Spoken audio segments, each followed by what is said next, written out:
I am Captain Spawn, and this is day 303 of Spawn Year.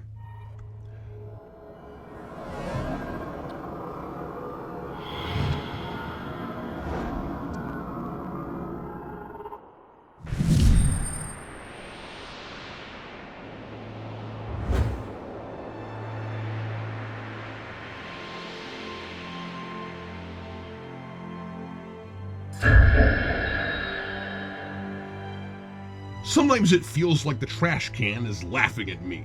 I know it doesn't choose my subjects for review, it's just a big round metallic object, I think.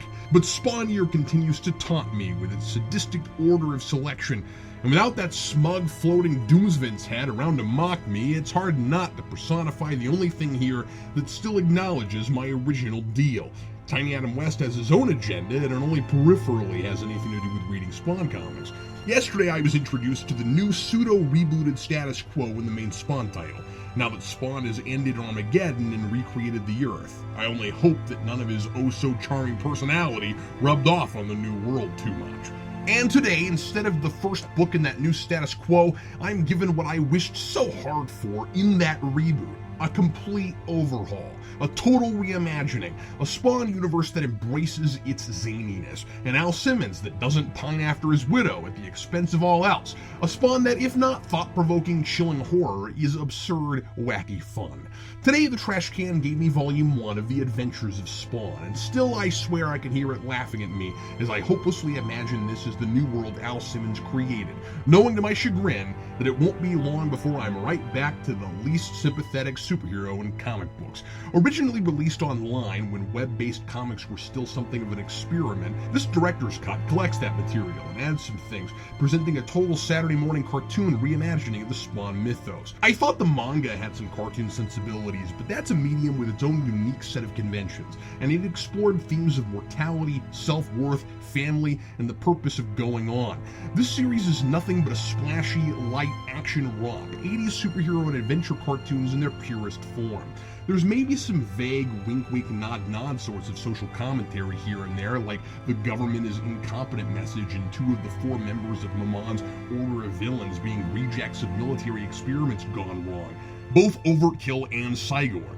But for the most part, this is one big homage to the idealistic superhero stories of yore, where the good guys know they're good and do no wrong, the bad guys worship evil, and good always wins out in the end. All the cliches are here. You got your team of valiant heroes that operates out of a decked-out space satellite like the Justice League, your bad guy club that meets in a dark, spooky castle secluded by darkness and impossible to reach, the ultra-powerful artifact the good guys can't let fall into the wrong hands, the galaxy-famous hero everyone loves and trusts and relies on, who lives a picture-perfect, ideal life and springs into action at a moment's notice, the once hero who has been seduced and corrupted by evil before the story has even begun, the villain trying to convince the hero to join him motif, and ridiculous amounts of monkeys. What is it with silly cartoons and monkeys?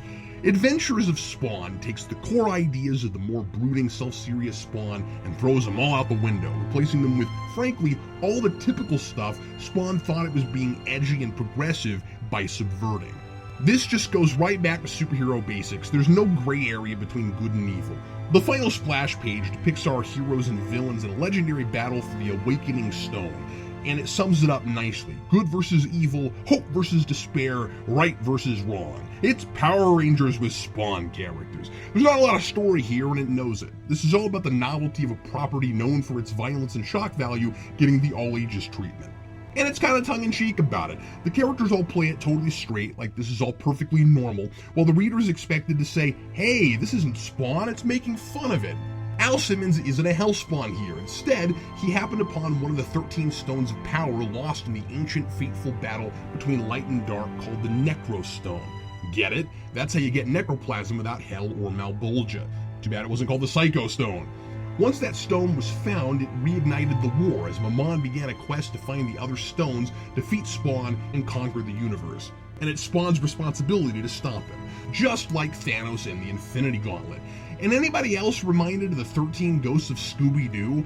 In fact, I'm seeing tons of influences from a lot of specific cartoon shows, some more blatant than others, and very few direct references. It's Super Friends meets Space Ghost meets He-Man, with a little Johnny Quest and maybe some Voltron thrown in there for good measure. The entire story so far is this. Lamont has recently recruited the angel Tiffany, since we can't use Angela, in his secret order of villains, which operates out of the Citadel of Doom in a dimension almost totally made into a void during the Great War. They go looking for the artifact, and Tiffany is sent to slaughter the Angelic Council of Light. And that's the most Spawnish thing in this book. People actually get killed. So Redeemer freaks out on his former lover. They have a history to make it more dramatic. Al Simmons transforms into Spawn while at the zoo with his wife Wanda and his daughter Cyan. See, things that were meant to be happen in this because people who do the right thing deserve happiness. He fights Cygor, their robot pal Omega Spawn fights Overkill, and fight some more, to be continued. It's a little odd that Al is even called Spawn, or Spawn X here.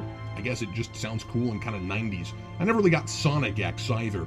He's not a spawn of anything. Maybe the Necro Stone is one built by evil forces, and that's why he's all demonic, but we're not told that.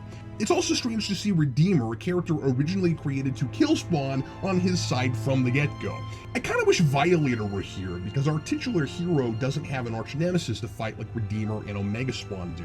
Yeah, Mammon eventually, I'm sure, but he's the Dr. Claw of this thing. He just stands back and lets somebody else do all the work. And while Cygor is very at home in this absurd version, and it's nice to see him get to do something, he's exactly Gorilla Grodd. He doesn't fit as the natural made-for-each-other rival for Spawn. The art is dynamic, expressive, and perfectly captures that cheesy animation aesthetic while creating a unique style for itself. It's a ton of fun to look at, but the writing leaves a bit to be desired and makes me think Jonathan Goff is trying to roll too much nostalgia into a 48-page ball. He seems to also be trying to capture the Silver Age Marvel comic feel, with narration describing what we're seeing in panels and way more exposition than necessary for a story this simple. If it were cleverer about it and he kept making me laugh with how over the top it is, I would appreciate it, but it's almost too authentic. A lot of that narration is dry, redundant, and hampers the momentum of an almost completely action-driven adventure. Sometimes it's trying too hard. On the other hand, the dialogue is sometimes hysterical. We've been through this before, and it's always the same old story. I waste a good hour of my time, and you end up in a coma. I love it when characters in formulaic worlds comment on how the world works, like these predictable story beats or laws of physics. One thing I really resist is all the blood around the council after Tiffany kills them. That seems at odds with the all ages treatment, and it's the only thing like it in this.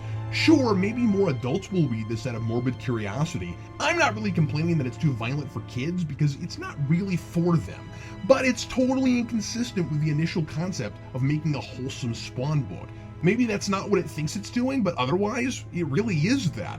Not too long ago, Spawn dreamed of himself as an idealized hero in a cheesy comic, and I kinda wanted to keep reading that dream instead of the jaded, real Al Simmons. It's fun to see that finally realized, even if it is a little drawn out and less creative with it than it could be.